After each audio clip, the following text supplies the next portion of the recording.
안녕하세요. 요즘 온라인 커뮤니티나 SNS를 보다 보면 자영업을 하시는 분들이 이상한 아이, 엄마들 때문에 곤혹을 치렀다는 이야기를 어렵지 않게 접하게 됩니다. 손님이긴 하지만 너무 제멋대로 행동하거나 아이가 벌인 일인데도 전혀 책임지지 않는 부모들이 있다는 거죠. 처음엔 믿기 어려웠지만 그런 글이 한두 개가 아니더라고요. 그래서인지 이제는 어린아이의 출입을 제한하는 식당이나 카페도 점점 늘어나고 있다고 하더군요. 물론 누군가에겐 불편하게 들릴 수 있는 말이겠지만 가게를 운영하는 입장에서 보면 이해가 되는 측면도 분명 있겠죠. 자신이 정성 들여 운영하는 공간에서 자꾸 사고가 생기고 다른 손님들이 불편해하면 그것만큼 난감한 일도 없을 테니까요. 결국 핵심은 내 아이는 나한테만 예쁘다는 아주 단순한 진실을 많은 사람들이 잊고 살아간다는 사실이에요. 아이를 사랑하고 아끼는 마음은 당연하죠. 하지만 그 사랑을 타인에게까지 똑같이 요구하는 건 분명 과한 태도일 거예요. 자기가 자기 자식을 사랑하는 만큼 세상 누구나 그 아이를 예뻐해줘야 한다고 생각하는 건 오히려 억지 아닐까요? 문제는 이런 유형의 사람을 멀리서 관찰하거나 온라인으로만 본 게 아니라는 점이에요. 제 이야기에서 더 속상한 건 그런 태도를 가진 사람이 바로 저와 가까운 가족이라는 사실이었습니다. 단순히 불편한 사람으로 여길 수 있는 게 아니라 가족이기에 조심해야 하고 관계 때문에 말을 아껴야 하는 존재였다는 거죠. 그래서 더 억울하고 답답했습니다. 저도 속이 부글부글 끓었지만 함부로 표현할 수 없었거든요. 가족이라는 이유로 마음대로 말할 수 없다는 현실이 더 괴로웠고 그렇게 쌓인 감정은 시간이 지날수록 쉽게 가라앉지 않더라고요. 그저 속으로 사귀면서 버티는 것밖엔 할 수 있는 게 없었네요. 저희 신우와 있었던 일을 떠올리면 지금도 마음이 편치 않네요. 겉보기에는 평범한 가족 간의 이야기처럼 보일 수도 있지만 그 안에 얽힌 감정은 그리 단순하지 않았습니다. 저와 신랑은 20대 중반, 이제 막 사회생활을 시작한 사회 초년생 시절부터 만났습니다. 당시에는 서로 일에 적응하느라 바쁘고 정신없었지만 그런 와중에도 함께 시간을 보내고 사랑을 키워나갔어요. 처음부터 특별히 반대하는 가족도 없었고 양가 모두 저희의 교제를 좋게 봐주셨기 때문에 결혼 준비도 아주 순조로웠습니다. 신랑은 저보다 1살 많았지만 남자들이 다 그렇듯군 복무 때문에 대학 졸업이 늦어졌죠. 그래서 사회생활은 제가 조금 더 먼저 시작하게 되었어요. 그런 점에서 보면 처음 만났을 땐 제가 더 성숙해 보였던 것도 사실입니다. 긴 연애 기간 동안 서로에 대한 믿음을 쌓았고 자연스럽게 결혼으로 이어졌어요. 결혼식 날엔 정말 많은 사람들의 축하를 받았습니다. 모두가 예쁘게 잘 어울린다고 해주셨고 저희 둘도 그 말이 괜히 나오는 게 아니라는 걸 느끼며 행복해했죠. 결혼한 지 얼마 되지 않아 저희 부부에게 아이가 생겼어요. 갑작스럽긴 했지만 기쁘고 감사한 일이었습니다. 조금은 정신없고 힘든 나날이었지만 사랑하는 사람과 가정을 꾸리고 아이까지 생겼다는 사실에 하루하루가 뿌듯했거든요. 그 즈음에 신우도 결혼을 준비하고 있었습니다. 신우는 남편보다 2살 어린데 저희가 결혼한 다음 해에 결혼했어요. 빠르게 결혼을 진행했고 신혼여행 직후 바로 임신이 되었다고 하더군요. 허니문 베이비였죠. 그 결과 저희 아이와 신우 아이는 딱 1살 터울로 태어났습니다. 겉보기엔 사촌끼리 비슷한 또래라 좋겠다는 소리를 많이 들었고 처음엔 저도 그런 말을 들으며 나름 흐뭇한 마음이 들기도 했어요. 하지만 그 뒤로 벌어질 일들을 미리 알았다면 그 말을 그렇게 가볍게 듣진 않았을 거예요. 저는 다행히도 육아휴직 제도가 잘 마련된 직장에 다니고 있어서 임신한 상태로 막달까지 성실하게 출근한 뒤 육아휴직을 받을 수 있었어요. 사실 출산을 앞두고 몸이 점점 무거워지는 와중에도 회사에서 일을 병행하는 것이 쉬운 일은 아니었지만 일정한 수입과 복직 후를 생각해서라도 끝까지 버텨야겠다는 마음이 들었죠. 지금은 복직해서 다시 직장에 다니고 있습니다. 복직한 이후에는 정말 하루하루가 전쟁 같다고 해도 과장이 아니에요. 아침 일찍부터 바삐 움직여야 하고 퇴근하면 아이 돌보랴, 집안일 하랴, 제 몸 하나 돌볼 틈이 없거든요. 반면 신우는 상황이 저와는 조금 달랐습니다. 임신 초기부터 신우네 회사는 육아휴직이 원활하지 않았는지 결국 일을 그만두게 되었다고 하더군요. 그래서 지금까지 쭉 전업주부로 지내고 있어요. 임신과 동시에 일을 정리한 만큼 출산 이후부터 아이 돌보는 일에 집중할 수 있었던 거죠. 저희 부부는 결혼을 준비하면서 남과 어느 쪽에서도 경제적인 도움을 받지 않았습니다. 순전히 남편과 제가 사회생활을 하며 차근차근 모은 돈으로 결혼식을 치르고 신혼집을 마련했어요. 그래서일까요? 육아에 지쳐가는 어느 날 문득 이런 생각이 들더군요. 내가 뭘 바라서 그런 건 아닌데 그래도 이렇게 가까이 사는 가족이라면 가끔 안부라도 묻고 잠깐이라도 도와줄 수 있는 거 아닌가? 사실 저희 집과 신우네 집은 둘 다 시댁에서 그리 멀지 않은 거리에 있어요. 불쑥 찾아오자면 10분도 채 걸리지 않을 거리죠. 그런 위치적 이점이 있음에도 불구하고 시어머니나 신우에게서 단 한 번도 먼저 아이 봐줄까, 식사라도 같이 하자, 혹은 필요한 거 없냐는 말을 들어본 적이 없다는 것이 조금은 서운하게 느껴졌습니다. 물론 육아는 부모 몫이고 남에게 기대선 안 되는 일이라는 걸 알고 있어요. 하지만 정말 힘든 순간에 가족이라면, 특히 가까이 있는 가족이라면 작은 손길 하나에도 마음이 다르잖아요. 그런 당연한 정조차 느껴지지 않을 때 마음 한켠이 시리게 외롭더라고요. 그렇게 저도 모르게 마음에 서운함이 하나둘씩 쌓여가고 있었네요. 서운해하지 말아야지, 서운해한다고 뭐가 달라지겠어 하며 스스로 다독여 보려고 애썼어요. 가족이라는 울타리 안에서 이해하고 넘어가야지 하는 마음도 있었고요. 하지만 솔직히 말하면 그게 잘 안 되더라고요. 자꾸만 마음속 깊은 곳에서 서운한 감정이 자라나는 걸 느꼈습니다. 출산을 앞두고 있을 무렵 주변에서 많이들 그러더라고요. 요즘은 아기 태어나면 양가 부모님이 유모차니 카시트니 흠이니 이래저래 도와주시는 경우가 많다는 이야기를요. 저도 괜히 기대하지 말자고 하면서도 그런 말들을 들으면 마음 한켠이 들뜨곤 했습니다. 그런데 저희 시어머니는 유모차 하나 딱 사주시고는 아무 말씀이 없으셨어요. 감사한 일이긴 했지만 아무래도 자꾸만 비교가 되는 건 어쩔 수 없더라고요. 신우 쪽에서는 정말 말 그대로 기저귀 한 장 받은 게 없습니다. 반면 친정 쪽에서는 엄마, 아버지, 그리고 특히 언니까지도 너무 세세하게 신경 써줬어요. 아기용품 하나하나 살펴가며 꼭 필요한 것들 위주로 골라서 챙겨주셨고 조리 중에 필요한 물 따로 사서 보내주시더라고요. 심지어 저는 말도 안 했는데 필요한 걸 먼저 물어보고 챙겨줄 때도 많았어요. 그런 모습들을 보고 있자니 자연스럽게 비교가 되더군요. 그리고 그 비교 끝에는 어김없이 서운함이라는 감정이 자리하고 있었습니다. 아, 내가 뭘 바라는 사람은 아닌데 그래도 가족이라면 적어도 관심만큼은 균형 있게 보여줄 수 있는 거 아닌가 하는 생각이 자꾸 들었어요. 그런 감정을 혼자만 느낀 건 아니었습니다. 신랑 역시 시어머니의 태도에 실망한 기색이 역력했어요. 아이가 태어나기까지 제가 겪은 고생을 곁에서 다 지켜본 사람이니까요. 어느 날은 조심스럽게 저에게 그러더라고요. 내가 엄마한테 면목이 없네 하면서요. 그 말에 저도 가슴이 아려왔습니다. 저는 신랑에게 그렇게까지 자책할 필요는 없다고, 그건 신랑 잘못이 아니라고 말해줬어요. 상황이 이래서 그렇지 우리가 열심히 잘 살고 있다는 사실에는 변함이 없으니까요. 그렇게 서로를 다독이며 마음을 추스르려고 했지만 어쩐지 그날따라 깊은 한숨이 계속 나왔네요. 내 아이가 세상에서 제일 예쁘고 사랑스럽게 보이는 건 모든 부모가 똑같이 느끼는 마음일 거예요.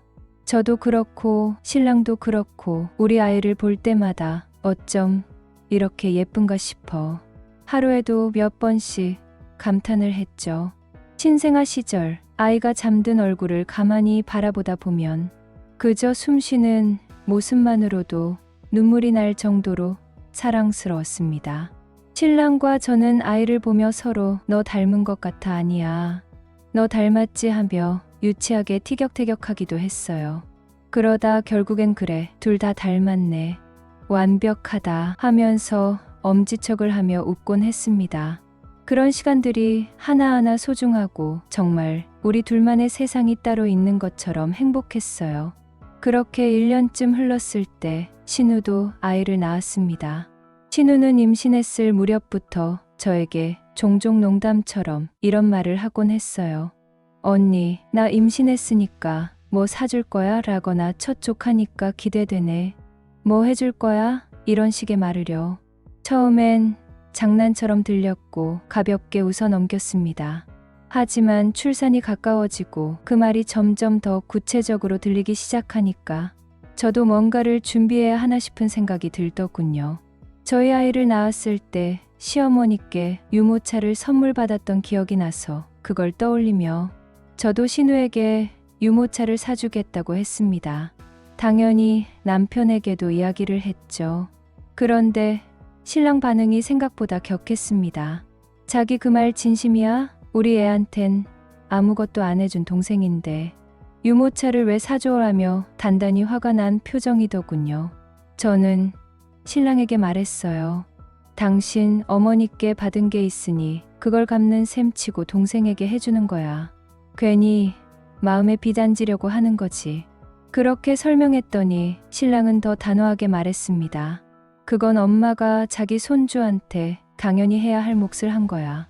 그걸 내가 내 동생한테 갚는다는 게 말이 돼? 엄마가 줬다고 왜 걔한테 줘야 해? 주지 마. 괜히 자기만 바보 되려고 하지 마. 남편의 말에 순간적으로 당황스럽기도 하고 또 이해가 되기도 했습니다. 물론 장난처럼 들리던 신우의 말들이 신랑 입장에서는 은근한 요구처럼 느껴졌을지도 모르겠어요. 그렇다고 해도 저는 나름 정리된 마음으로 뭔가 해주고 싶었던 건데 남편 반응은 생각보다 날이 서 있었네요. 그래도 아무리 마음에 걸리는 구석이 있어도 조카가 태어났는데 외삼촌이라는 사람이 아무것도 안 해준다는 건 좀 그렇지 않나 하는 생각이 들었어요. 아이가 태어났을 때 조그만 선물 하나라도 주는 게 예의고 정 아니겠냐는 생각도 들었고요. 물론 신랑 말이 틀린 건 아니었어요. 우리 아이에게 신우가 해준 게 아무것도 없다는 것도 굳이 먼저 챙길 필요 없다는 것도 모두 일리 있는 말이었죠. 그렇지만 저는 마음이 쓰였어요. 그래서 신랑 몰래 신우에게 유모차를 주문해서 택배로 보냈습니다. 브랜드나 기능도 신경 써서 고르고 아기 피부에 닿는 부분이 부드러운 재질인지까지 꼼꼼히 확인했죠. 받자마자 신우는 고맙다고 연락을 했고 유모차 너무 좋다고 몇 번이나 사진도 보내왔어요. 며칠 후 신랑이 그 사실을 알게 되었을 때 별말은 하지 않았지만 표정은 금세 굳더라고요. 말은 안 해도 왜 내 말 안 듣고 결국 보내냐 하는 느낌이 표정에서 묻어났어요. 저도 미안하긴 했지만 그 순간엔 제 선택이 틀렸다고는 생각하지 않았습니다. 그런데 문제는 그 다음부터 시작이었어요. 신우는 아이가 태어난 후에도 종종 저에게 언니, 그거 좋다던데, 이거 필요하긴 한데 아직 못 샀어요 하는 식으로 은근히 원하는 걸 표현하기 시작했죠. 처음엔 그냥 지나가는 말인 줄 알았는데 횟수가 거듭될수록 묘하게 부담이 되기 시작했어요. 더 곤란했던 건 그런 이야기를 할 때마다 옆에서 시어머니가 거들고 나서신다는 점이었어요. 야, 내 형님이 뭐 하나 사주면 되지 하시며 웃으며 던지시는 말씀에 겉으론 웃어넘기면서도 속에선 답답함이 차올랐죠. 마치 저더러 당연히 챙겨야 할 사람이라는 듯한 뉘앙스를 풍기시는데 그럴 때면 진심으로 어찌할 바를 모르겠더군요. 물론 전업주부로 아이를 키우며 외벌이로 살아가는 신우의 사정을 모르는 건 아닙니다. 살림을 꾸려가는 게 빠듯하고 아기 용품 하나 사려 해도 가격에 한 번쯤 고민할 수 있다는 것도 이해해요.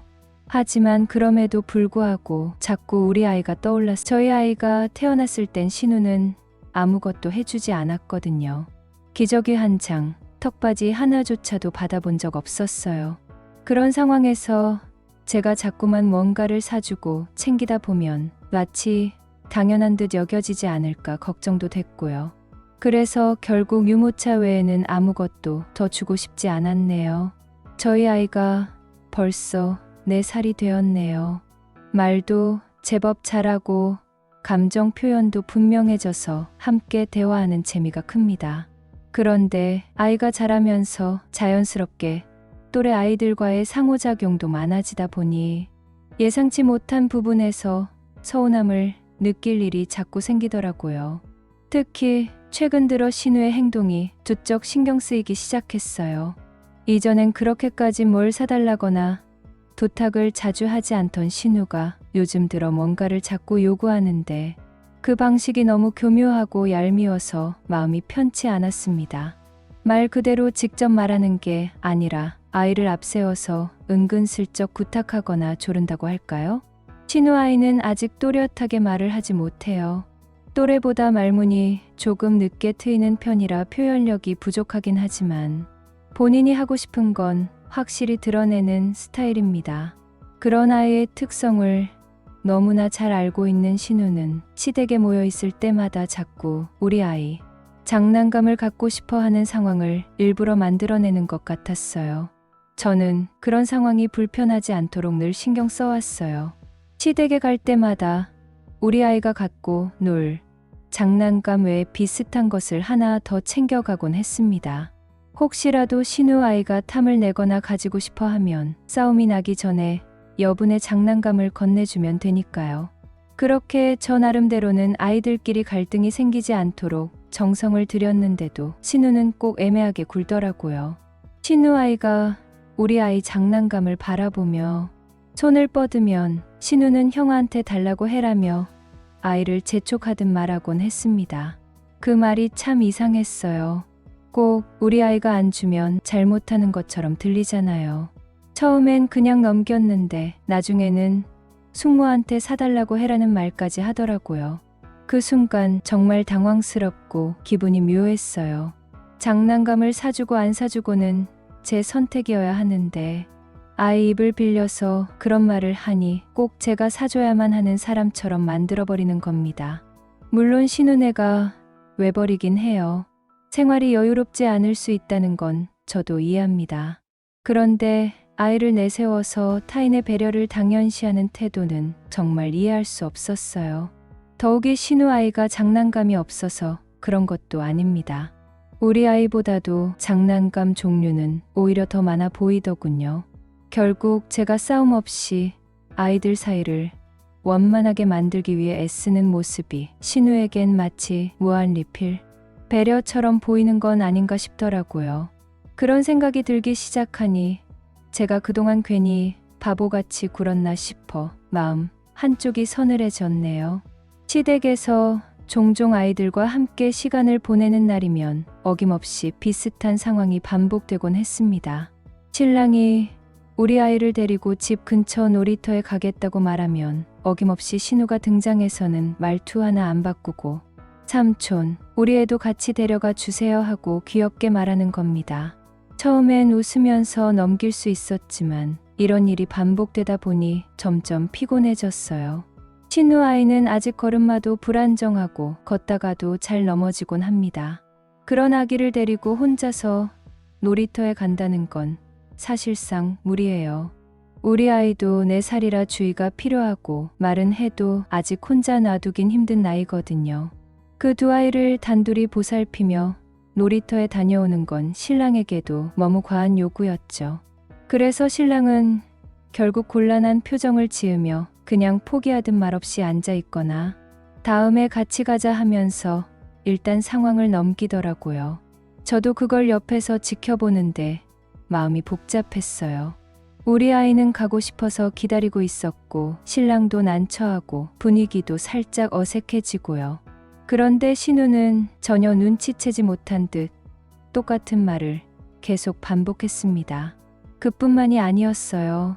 저희 아이가 새 옷을 입고 왔거나 신발을 새로 신었을 때도 꼭 신우는 한마디를 던지곤 했어요. 우리 영영이도 요즘 이런 스타일 진짜 좋아하거든요 하면서요. 말투는 살갑고 웃으면서 했지만 그 말 속에 담긴 의미를 모를 수는 없었죠. 그냥 예쁘다 하고 넘어가면 될 일을 굳이 자기 아이 취향을 언급하며 말하는 이유는 뻔했거든요.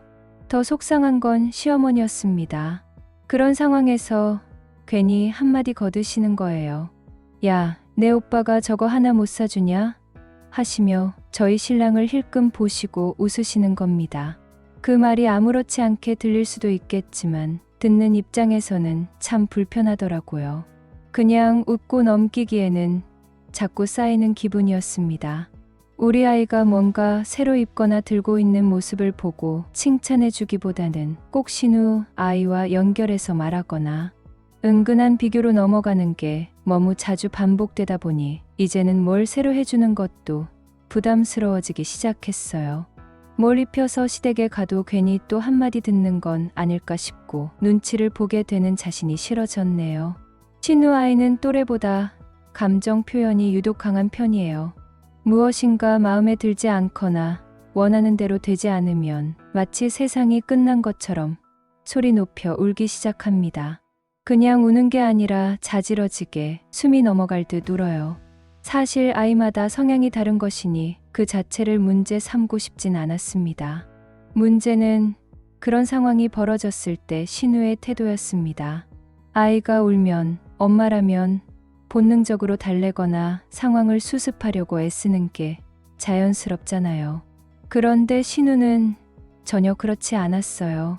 아이가 울기 시작하면 아, 또 시작이구나 하는 표정으로 그저 멀뚱히 앉아 있거나 휴대폰을 만지작거리며 시선을 피하는 게 전부였습니다. 어쩌다 아이에게 말 한마디 하더라도 왜 또 울어 정도였고 정작 달래는 건 시어머니나 저 혹은 남편 몫이었죠. 그런 상황이 반복되다 보니 정말 고역이더군요. 저는 내 아이가 울어도 그 울음소리에 마음이 아프고 머리가 지끈거릴 때가 많았는데 남의 아이가 이유 없이 자지러지게 우는 걸 시도 때도 없이 듣다 보면 스트레스가 배로 쌓입니다. 게다가 신우는 자기 아이가 그렇게 울고 있는 동안에도 눈을 부릅뜨고 저와 신랑을 유심히 살펴보는 겁니다. 혹시라도 우리가 시끄러워하고 한숨이라도 쉬거나 얼굴을 찌푸리기라도 할까봐 마치 감시하듯 말이에요. 그런 눈빛이 너무 불편하고 억압적으로 느껴졌어요. 심지어 그런 상황이 한두 번이 아니었어요. 가족 모임 때, 시댁에서 점심을 먹을 때, 잠깐 들렀을 때조차 항상 비슷한 장면이 반복되었죠. 울고 있는 아이는 계속 울고 그 아이 엄마는 미동도 없이 가만히 있고 결국엔 우리가 그 울음을 감당하게 되는 상황이 너무 익숙해져 버렸습니다. 가끔은 시어머니가 손자를 안아서 달래며 이렇게 예민한 애는 처음 봐 하시는데도 신우는 아무런 반응 없이 앉아 있더라고요. 그런 모습을 보면 정말 이게 맞는 건가? 우리가 무슨 보육 담당처럼 당연하게 받아줘야 하는 건가 싶어서 기가 막힐 때가 한두 번이 아니었어요. 정말 얼마 전 또다시 시댁 식사 자리에 모였던 날이었습니다. 언제나처럼 신우는 그 특유의 방식으로 은근한 요구를 아이를 통해 전달해 오더군요. 충모한테 사달라고 해. 충모, 이거 사주세요. 하는 그 말투는 한두 번 들어본 것도 아니고 그냥 지나치자니 점점 더 노골적으로 반복되는 모습에 속이 부글부글 끓었어요. 그날은 정말 못 참겠더라고요. 저는 신우 아이가 또 그런 말을 하길래 아주 단호한 목소리로 응, 엄마한테 사달라고 해. 라고 했습니다. 그 말이 제 입에서 나오는 순간 속이 다 시원했어요. 사실 전에도 몇 번 말로만 표현하려다 참았던 말이었거든요.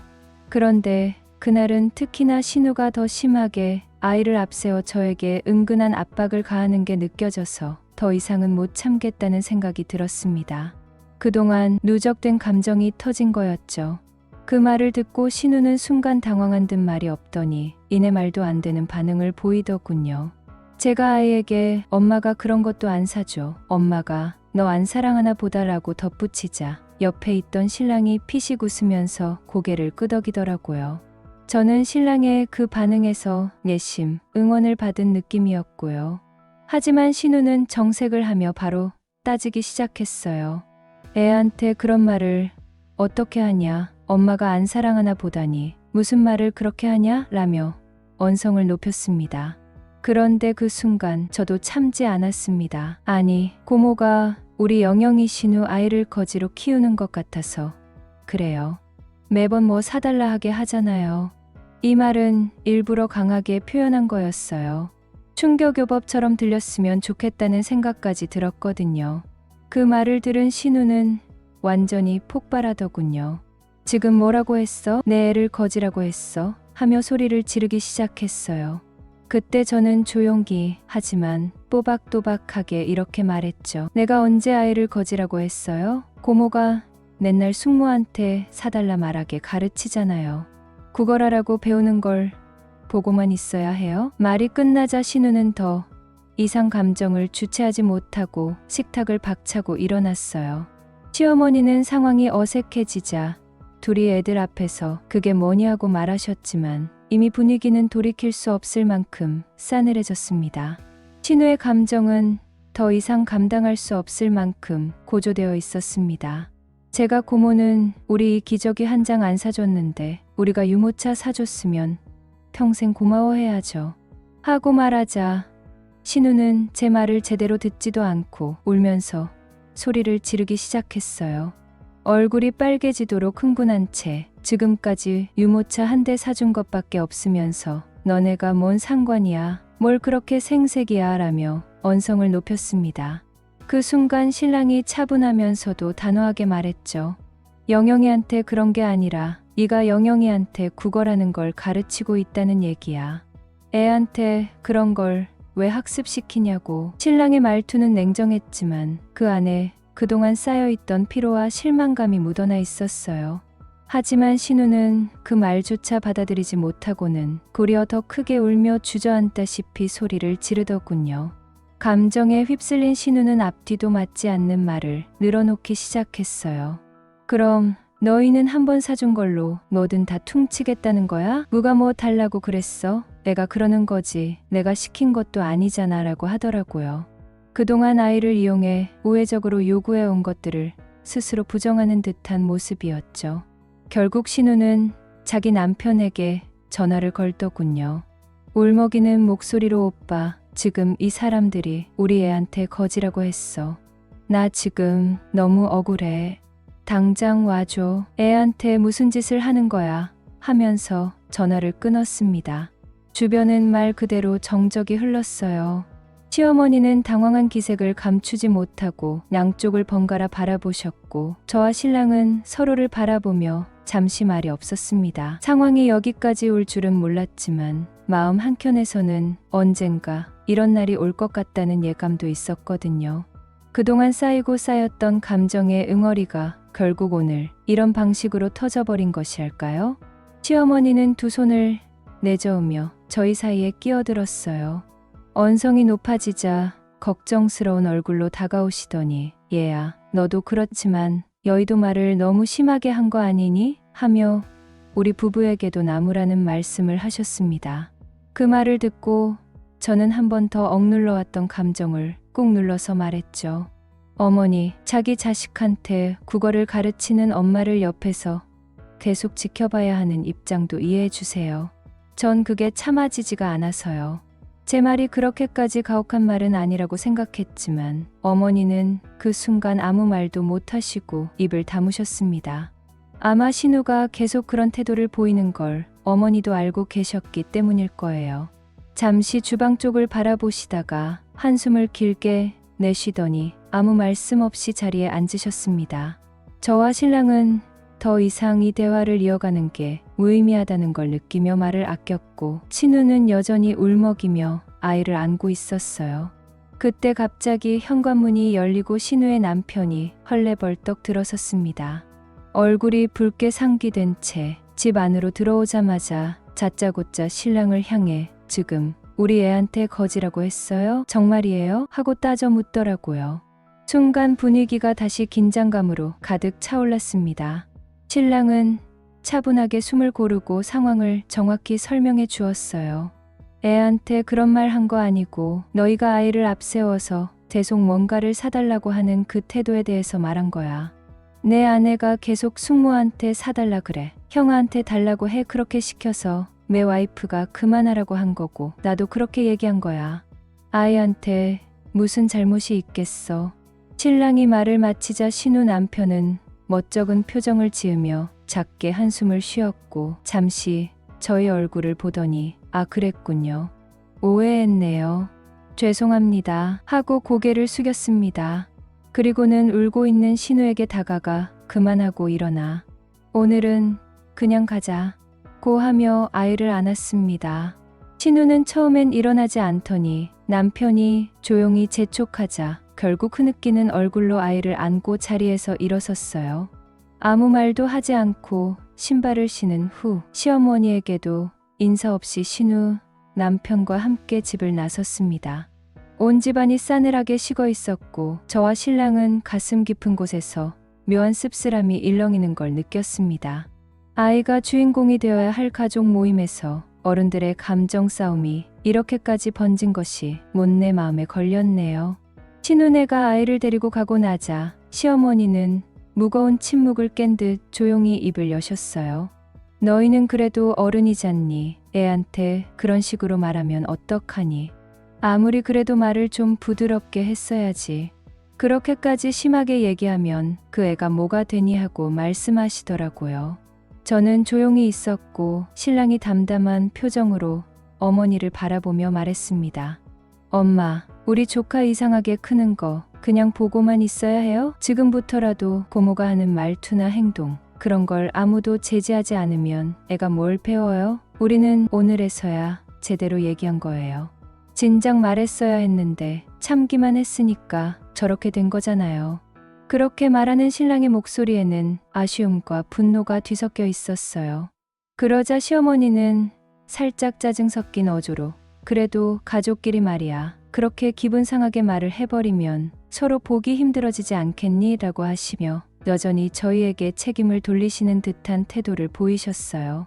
그 말에 신랑은 한숨을 내쉬며 그러면 조카가 점점 이상해지고 신우는 애한테 계속 국어를 가르치고 엄마는 옆에서 맞장구 치고 그게 과연 제대로 된 가족이에요? 하고 되물었습니다. 어머니는 할 말이 없으셨는지 고개를 숙이고 아무 대답도 하지 않으셨어요. 신랑은 거기서 멈추지 않고 단호하게 덧붙였죠. 엄마, 우리가 조카한테 잘못한 거면 앞으로 여기 안 올게요. 하지만 저희는 애가 잘못된 방향으로 자라는 걸 그냥 두고 볼 수는 없어요. 그게 진짜 가족이니까요. 그 말에 저도 고개를 끄덕였고 어머니는 조금은 무너진 표정으로 저희를 바라보셨습니다. 대화를 더 이어가는 것이 의미 없겠다는 생각이 들어 저희는 짐을 챙겨 조용히 집으로 돌아왔습니다. 신랑은 그날 이후로도 단단히 마음을 먹은 눈치였습니다. 앞으로 신우가 또 그런 식으로 아이를 앞세워서 이상한 소리 하면 나는 그냥 바로 말할 거야. 또 그걸 가르치면 아이를 거지로 키우냐고 얘기할 거고 눈치 안 보고 바로잡을 거야. 하고 단호하게 말하더군요. 저는 그 말을 듣고 솔직히 마음이 시원했어요. 처음에는 갈등이 생기는 것이 부담스럽고 피곤했지만 우리 아이에게도 좋지 않은 영향을 줄 수 있는 상황에서 침묵만 해서는 안 된다고 생각했거든요. 그래서 저도 그래, 나도 그렇게 해야 한다고 생각해. 말 안 하면 계속 그런 줄 알고 또 반복되잖아. 하고 대답했죠. 물론 아이를 어떻게 키우는지는 부모의 자유일 수 있어요. 누구도 남의 집 아이 교육에 대해 왈가왈부할 권리는 없다고 생각해요. 자기 자식을 어떤 방식으로 키울 것인가는 결국 부모가 감당할 몫이니까요. 하지만 그 방식이 다른 사람들, 특히 가족에게까지 불편을 주고 짜증을 유발한다면 그건 단순한 육아 스타일이 아니라 민폐가 되는 거더라고요. 조카가 자꾸 우리 아이 장난감을 뺏으려 하거나 무언가를 사달라고 할 때마다 신우가 옆에서 숙모한테 사달라고 해라고 말하는 걸 계속 참기만 한다면 나중에는 우리 아이에게까지 잘못된 기준이 심어질 수 있을지도 모른다는 걱정이 들었어요. 그래서 더 이상은 침묵해서는 안 된다는 생각이 들었네요. 혹시 우리가 너무 심한 말을 한 건 아닐까, 너무 예민하게 반응한 건 아닐까 하는 생각도 사실 조금 들었습니다. 그래서 이렇게 정리해 글로 올려보는 것이고요. 저희가 정말 선을 넘은 행동을 한 것인지, 아니면 정말 누군가는 지적해야 할 문제였는지 다른 분들의 생각을 들어보고 싶어서 이렇게 조심스럽게 털어놓습니다. 긴 글 읽어주셔서 정말 감사합니다. 비슷한 경험이 있으신 분들 혹은 다른 시각에서 보시는 분들 계시다면 댓글로 얘기 들려주시면 힘이 날 것 같아요.